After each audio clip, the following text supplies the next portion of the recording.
Assalamualaikum warahmatullahi wabarakatuh. Today we're going to talk about the mother tongue issue in Singapore and how we can solve the problem. Solve the problem if you really want to. First of all, let us accept that the losing grip of Singaporeans, of the Malay Muslims, of the Malay language, the Chinese of the Chinese language, in preference for English, is a phenomenon that takes place in many countries. For example, in Cambodia, in international schools, children of parents who are well off, they are losing grip with the Khmer language. It's a similar phenomenon that has taken place in Singapore, and so this is therefore a natural process. We can say it's a natural process of modernization of communities, and as communities embrace the lingua franca of the modern day, which is English, they can lose their grip, their mastery of their mother tongue. Why is this happening? This is happening because the parents of students, the parents of the youth, also do not use the mother tongue communicatively. The parents may have used it during their childhood, but as they become more fluent in English and as their circle of interaction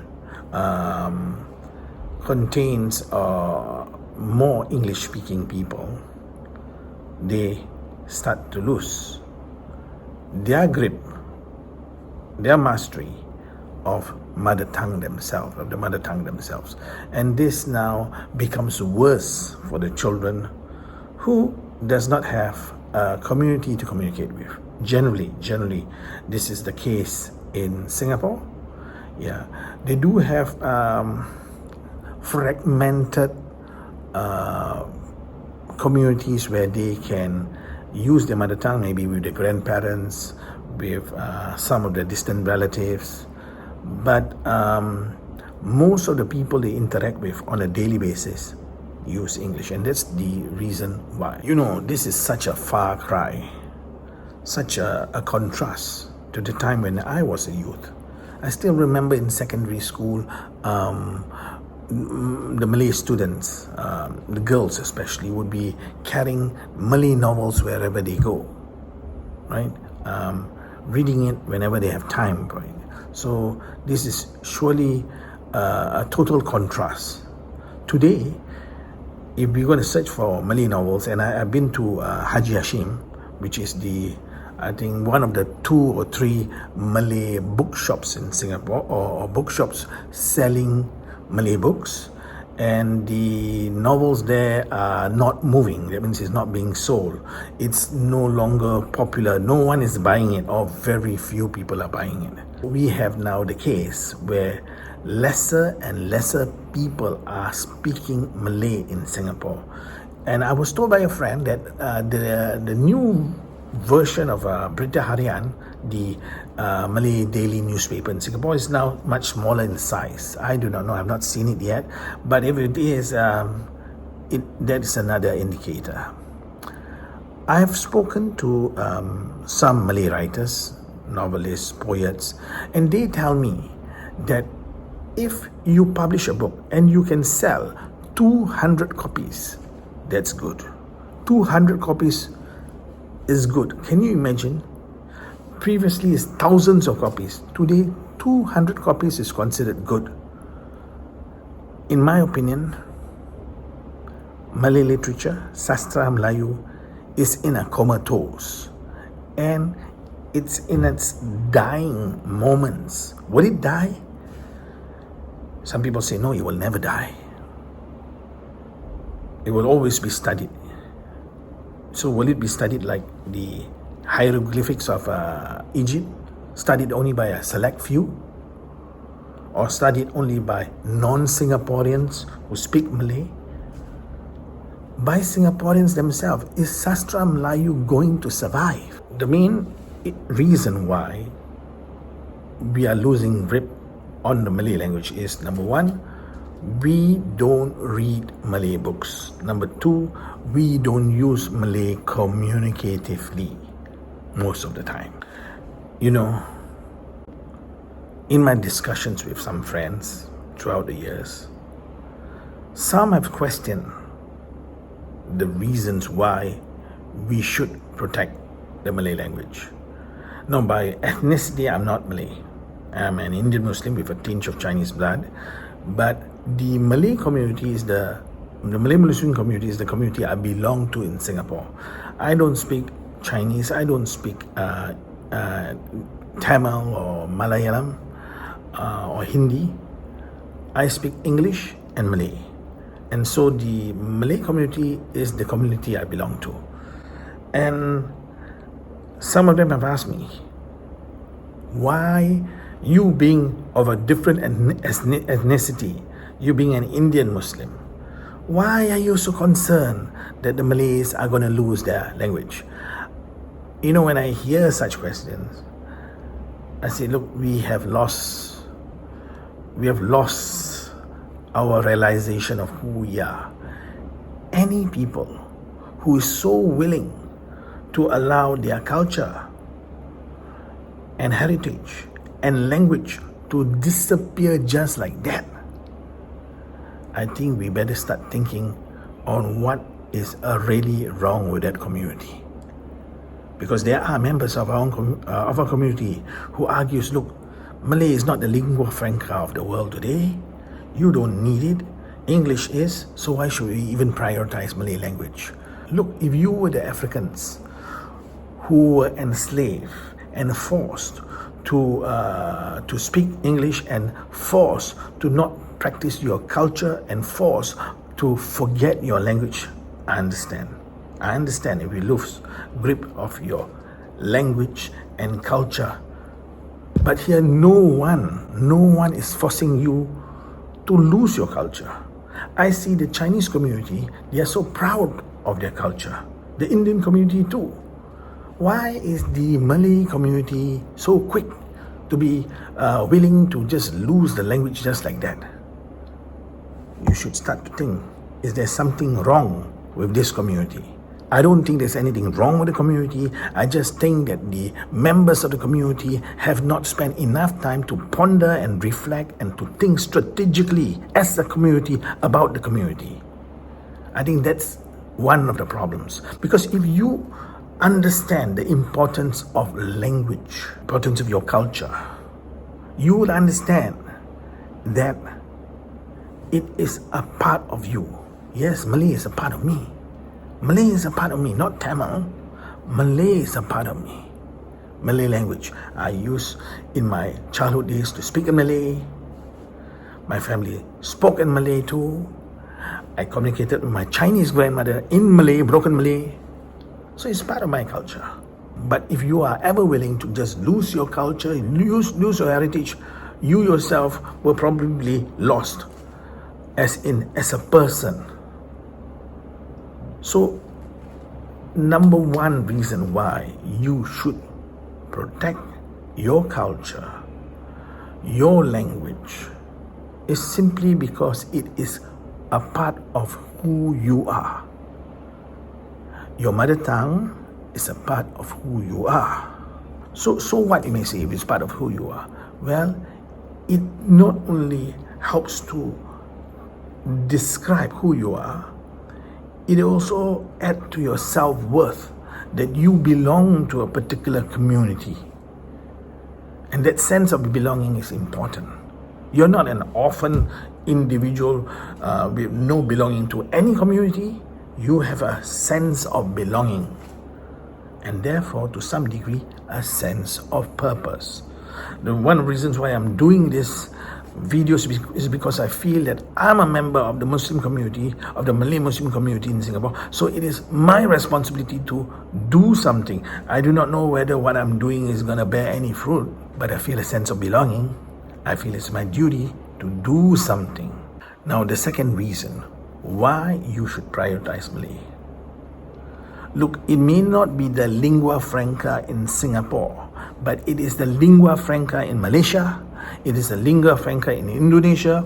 So Bahasa Indonesia is a variant of Bahasa Melayu. Or you can say Bahasa Melayu is a variant of Bahasa Indonesia. We're not going to get into that debate. But understand very clearly that in Southeast Asia, there are a few countries where in the land where the mother tongue is spoken, and that mother tongue is Malay.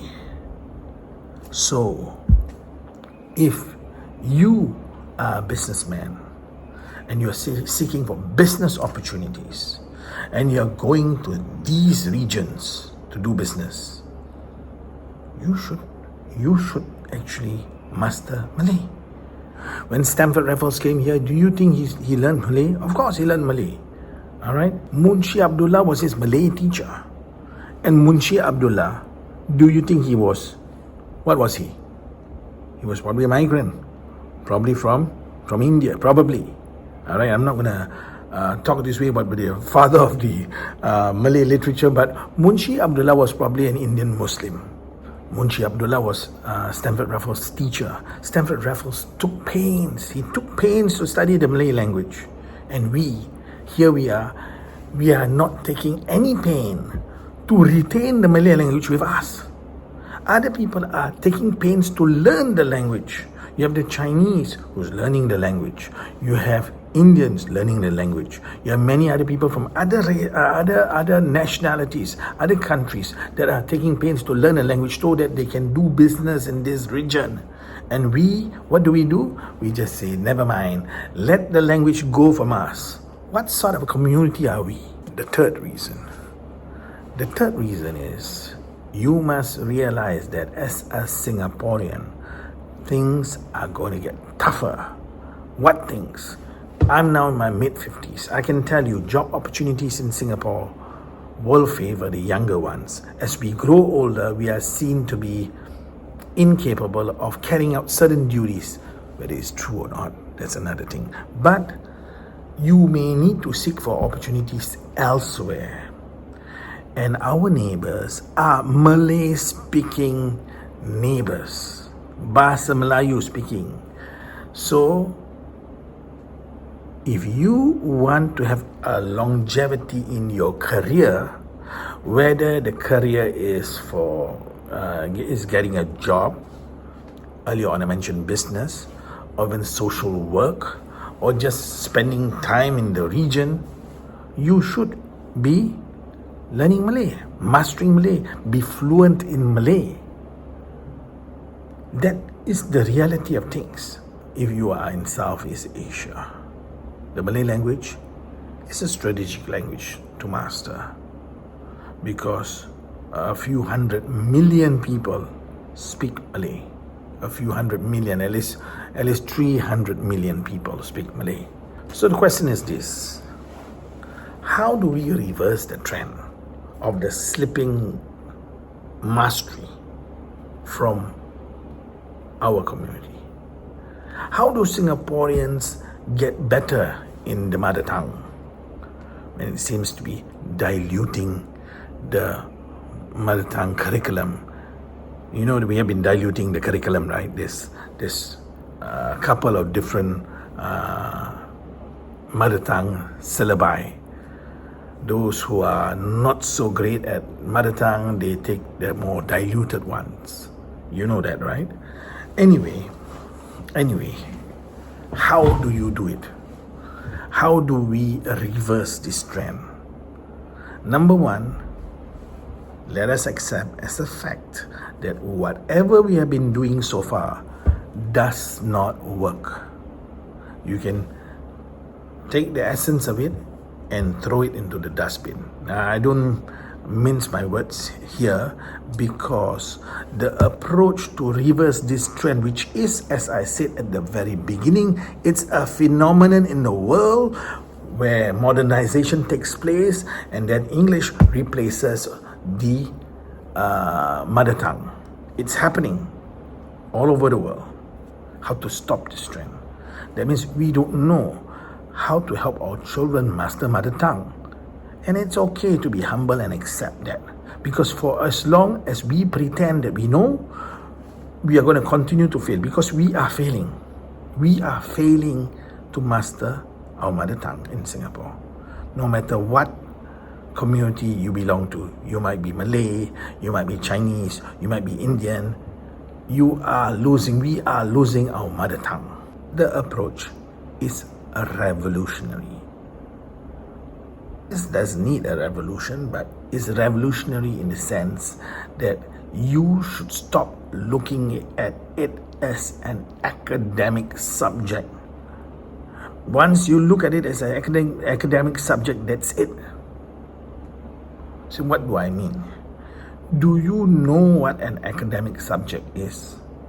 When you study Chinese, Malay, Tamil, Hindi, whatever you have, as a second language or mother tongue in school, do you know what you are doing in the classroom? You are going to analyze aspects of the language, the grammar, the finer points. Look, ask yourself this simple question. When our children today enter primary 1, have they mastered English? Are they able to communicate in English fluently? And the answer is yes. So the books that are prepared for them will be able to help them, the teachers will be able to help them to appreciate the finer points of language. Now I'm going to ask you a simple question. When our children, and I'm talking about most children, when most of the students get into the primary 1 classroom, have they mastered mother tongue? The average Chinese primary 1 child, has he mastered Mandarin? Has the average Malay mastered Malay? Has he or she done so? Is the mastery of mother tongue as fluent, as competent as English? And the answer is no. If the answer is no, and the child is unable to communicate in his mother tongue, but you say, no, he can understand what I'm saying in Chinese. My child can understand what I'm saying in Malay or in Tamil, but he just doesn't want to answer. That means he is not fluent. You understand? He is not fluent in the language. And so, then why do we proceed to teach students the finer aspects of the language when it comes to grammar and so on, when the child cannot even speak the language? You gotta first get the child to communicate in the mother tongue first. And when you do that, when you teach your baby to speak, do you focus on vocab or do you focus on grammar? You don't focus on grammar at all. You should throw away grammar. You should focus on communication, but don't do it as an academic study. What do I mean by don't do it as an academic study? An academic study means we analyze the language. Imagine now we teach our baby, let's analyze the language. Do you do that to your baby? Or you communicate with your baby? You communicate, right? Do the same thing. So this whole approach of studying the grammar, of analyzing, what are we doing? Singapore is supposed to be one of the top most intelligent countries in the world. We score high on our math scores and we can't see this. And the books that we are using, do you think which is preferred for mother tongue? I'm talking about the majority of students, baby readers that we use or our current textbooks. Which do you think it would be more effective to teach the language, to help the acquisition of mother tongue? Does it make sense to you? Have you gotten the point I'm saying? You have to use the language communicatively. Throw away the exam for mother tongue for now. Throw it away. The whole of primary school, and throw it away. Make sure the child communicates in mother tongue. If Singapore schools continue to teach the mother tongue in an academic way, you are going to cancel communicative use and mastery of the language. Academic study is totally different from communicative usage of mother tongue. And you continue to analyze, to study language, you do not know what you are doing. I'm so sorry to tell you. The experts that recommend this, I'm so sorry to tell you, are mistaken. You see, the so-called experts, and all of us are so-called experts, have been trained to look at the subject matter through certain lens. That lens have to be thrown away if you want to master mother tongue. No academic study of mother tongue. Maybe for the first 5 years, the first 6 years even. Maybe at the PSLE, you test them communicatively, that's it. Secondary school, you want to do your academic study, go and carry on. So, you have to teach communicatively. The students need to learn communicatively. And it's not the teacher speaks, one student answers. No. Some of you be having in your mind, you're telling me, or you're telling yourself, so there are 30 students in the classroom, we have 30 minutes per period. You mean to say 1 minute, one student? Please do your research. Find out strategies where all 30 students can use that period, 80% of the period, communicatively at the same time. It's possible. I've done that many times. If you do not know what it is, you have not done, as a teacher, you have not done your research and experiments. Two things. You need to research, you need to experiment.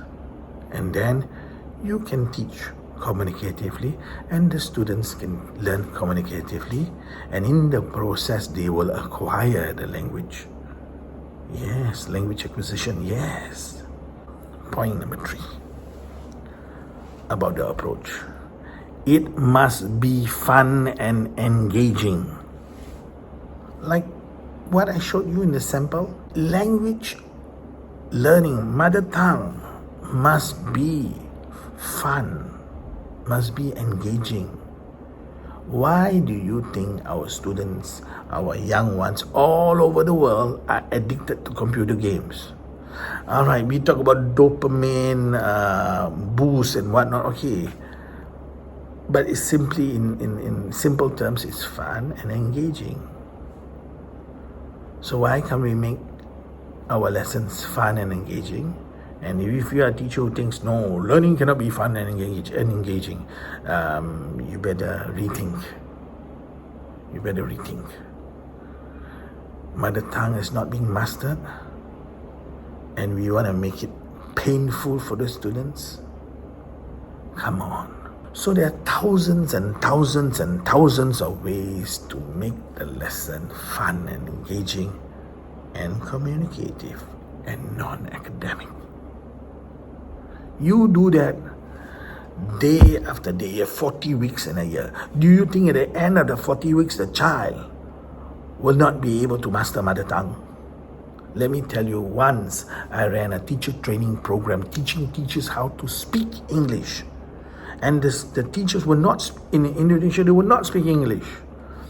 I just had a full week, but in that one day, I made sure I used English communicatively, I made it fun, I made it engaging, and I made sure that 80% of the time, they were using the language. What do you think happened when they left the classroom? Do you know that some of them started to joke in English? To make jokes in English? When previously they were so So scared of the English language? This is one day. You mean to say you put a child through 10 years of education, the child cannot master mother tongue? I find it ridiculous. I'm so sorry to tell you, I find it that we are living in this first world country called Singapore with so many qualified people paid so much of money as teachers and educators, and we cannot solve this problem. It's a blind spot. And you have made certain assumptions. And the biggest assumption is it cannot be done. So, solution is simple. So now, hopefully MOE and the teachers will change their ways, but I don't think they will.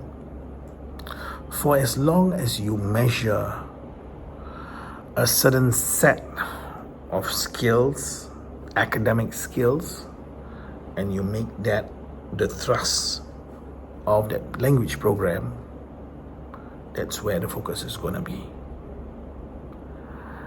Yeah, you will have some listeners who say, yeah, I understand what you're saying. Yeah, I will dedicate a little more time. No, you need to throw it all into the dustbin.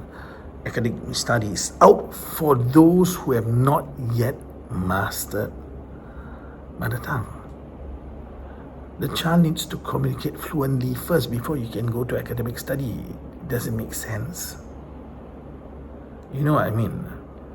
You must learn how to write a piece of writing composition first, a standard composition, before you teach them the creative forms.